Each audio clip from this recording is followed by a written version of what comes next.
replicate, it allows information to not be lost in the transference because your body's consistently regenerating over and over again. But when the buffer material in these caps run out, that's when your body starts the death process. So we were capped. They put a cap on us. And if you look at some of the ancient texts, biblical or either Sumerian, emerald tablets, even some of the Indian books, you'll discover that people were living for thousands of years. Well, what happened? All of a sudden, they stopped living for, these are human beings, not gods. Humans were living for thousands of years. Now, mainstream science wants to say, oh, it's because they had more oxygen and all this kind of crazy stuff. No, man.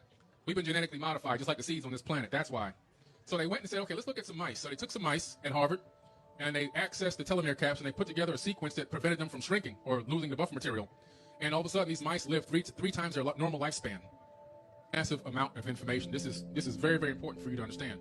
And like I said, on 1 gram of DNA, 433 petabytes of data. I don't know if you know what a petabyte is, but it's a massive amount of information. But let's take it to the next step now. Now they have discovered that epigenetic memories can be passed down 14 generations inside of DNA. Memories. So you're wondering why you feel fear of this and fear of that, or you have a phobia of this or a phobia of that, or you feel strongly about this and not so strongly about that. It's not because it runs in your family. It's because it's in your DNA.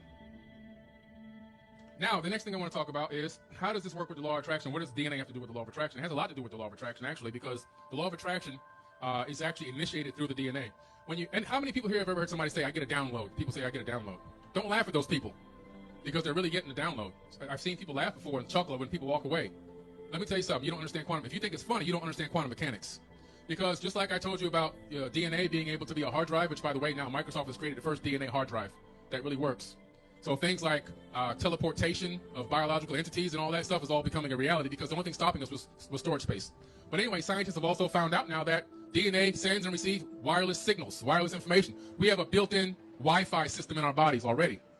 So, and it's just broadcasted between 8 to 10 feet away from the human body. So all times of day, 24 hours a day, 7 days a week, we're all downloading information directly from the ether of space-time itself. And what's in the ether of space-time? Remember, a human being can only see in a very small spectrum of light. So what we're seeing right now is literally just part of the hologram. Just part of the hologram. Everything else, there's trillions and trillions of electromagnetic waves passing in you, through you, and out of you at this existing very moment, right now as I'm speaking. That's all everything is electromagnetic waves. That's all that really exists. Besides that and consciousness, those two things collapse together and create what we call matter. So right now, we can't see these other waves of light, but they're there. But what's happening is that the DNA in your body is oscillating at a specific frequency that matches the frequency of an electromagnetic wave that's already out there. You can download information from that wave. What do waves carry? They carry information. Electromagnetic waves carry information. What I'm giving you guys is real peer-reviewed science. Write it down and go look it up and research it.